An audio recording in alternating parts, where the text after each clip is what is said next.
only one of them has been distributed to the world. The rest haven't yet. And just one of them we can see the scene. If that one rahmah was not here in the world, one level of mercy, then what would be our hal today? Allah knows better.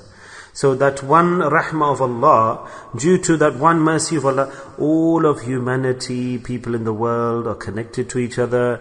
The mother would never bring up her child if she didn't have mercy in her heart. If Allah didn't instill that mercy in her heart. No relative would love another relative. No man would love another person. No relationships would there be in the world. No friendships, no associations, no nearness to others, each other. Totally there'd be no relationships, no bonds, no friendship. This whole universe, world is connected. The bonds of love and affection is due to the effect of Allah's one mercy, level of mercy in the world.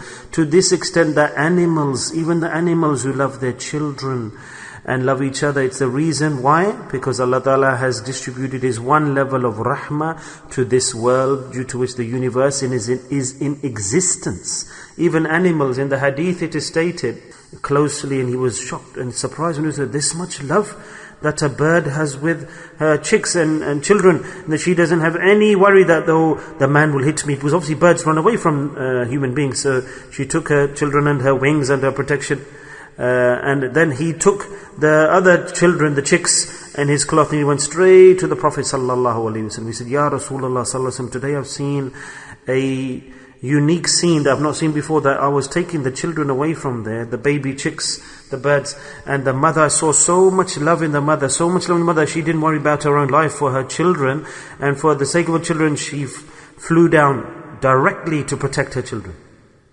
So Allah's Nabi sallallahu alaihi wasallam has told us this from before. And Rasulullah sallallahu alaihi wasallam said that you made a mistake in taking those children from there.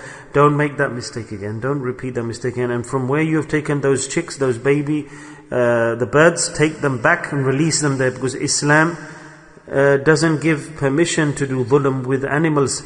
Then how can we even imagine doing dhulm with human beings? We cannot imagine that this is in Islam, that a Muslim oppresses another person. And then what is stated further, Nabi sallallahu alaihi wasallam's guidance, that what you saw here, this example, the love of the bird, and you are surprised and amazed that this much love the bird has with his children, with her children. So listen, Allah subhanahu wa ta'ala with His creation has many times over more love for His creation. So how can it be that Allah Ta'ala doesn't want to send His creation to Jannah? These 30 days, don't go back to the same system after 30 days. Don't go back to the same darkness after 30 days. Allah Ta'ala is delivering a message to us that if you desire that you want to take the same reward and enjoyment, because Allah says, my enjoyment and reward is due to my rahmah, my mercy. All of these enjoyments that you are seeing is due to my rahmah, my mercy. I don't let anyone get hungry or thirsty. I give strength. I let people do work at the same time. Every time Allah Ta'ala says, I look after everybody. And this is all due to my rahmah, mercy. And this is your situation. This is how you should do ibadah regularly, ongoing. Allah says, in the same way you should create a connection, a strong bond with Allah, with the Quran. In the same way you should be saving yourself from the sins, because you are the mu'min, you are the Muslim, you are the believer. You should be a good person, you should have an improvement to life, and you should maintain that. Afterwards, not that you go far from Allah and that's just for 30 days you have come. How can we say? We say, Allah, you are right, that we have improved, but this is your rahmah that brought us towards your nearness. And if it wasn't your rahmah, mercy, then we would not succeed these 30 days you gave us rahmah. So then the rest of the year, what should we do?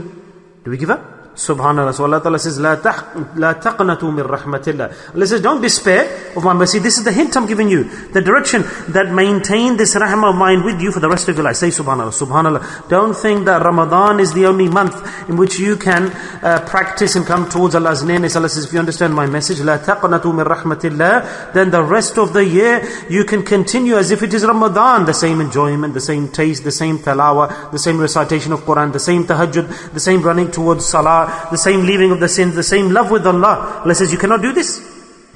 What's the reason? What's the reason? At the moment, Allah says, you are surrounded by rahmah, and after this you will go far from my rahmah. But my rahmah is in existence. Allah says, Subhanallah. Oh Allah, if we maintain your rahmah, will my shop, my business flourish? Yes. And if I'm sitting, will I be able to spend time with my wife and children? Yes. Will it be any difference in my life? And Ramadan has come still. Allah Ta'ala says, the rest of your life will pass in the same way, positively, and the rahmah will stay with you. Allah says, wherever my rahmah will be, you won't be able to sin, you won't disobey Allah, you won't be able to sin, you won't delay your salah, you won't stop practicing the sunnah, and you won't discard the sharia, and you will have love for the Prophet ﷺ. It will increase. So this is, and you will continue to work, and whatever you have to do, you have to run your shop, drive a taxi, run your business, make houses, buildings, etc. That's your job, that's your work, that's your need of life, your requirements of life, and you will not stop, and my rahmah will not stop you doing that. But there will be benefit that you will go beyond that, you will progress beyond that, there will be barakah. Okay, let's ask Allah. We need rahmah, your mercy, please tell us the tariqah. So Allah Ta'ala states in the Quran, فَاذْكُرُونِي أَذْكُرْكُمْ. Subhanallah. Say Subhanallah. Allah Ta'ala says, when my servant calls out to me, remembers me, then my mercy turns to him, pays attention to him. The Quran says this, I am not saying this. Allah says, when my servant remembers me, then what happens? What will come to him? If he remembers his Lord, his Creator Allah, then what will come to that person? Tell me.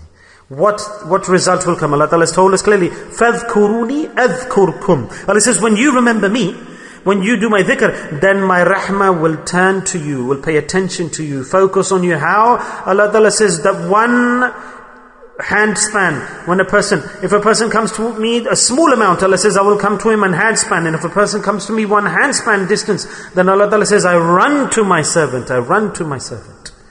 Yes, and you have to make the initial start, you have to make that move. Allah says you have to do my dhikr, and remember me. Look how great an action is the dhikr of Allah. Tell me. How great. That as long as you keep doing my dhikr, Allah says, that my whole rahmah and mercy will turn to you and pay attention to you. Allah Ta'ala says, if you are distressed, do dhikr, and your distress will go away. If you have problems, do my dhikr, Allah says, and your problems will go away, they will become distant. Allah says, if you are trapped in sins, do my dhikr, and I will save you from the sins. If you are running towards Jahannam, hellfire, do my dhikr, and I will turn your direction away from Jahannam. فَاذْكُرُونِي. This is the tafsir of this verse. Ask any mufassir commentator. فَاذْكُرُونِي أَذْكُرْكُمْ. When my servant, Allah says, remembers me when he does my dhikr, then when he does dhikr, and the hadith is stated, Allah says, the person does my dhikr, remembers me, Allah's rahmah comes to him in such a way, Allah says, I make him my beloved.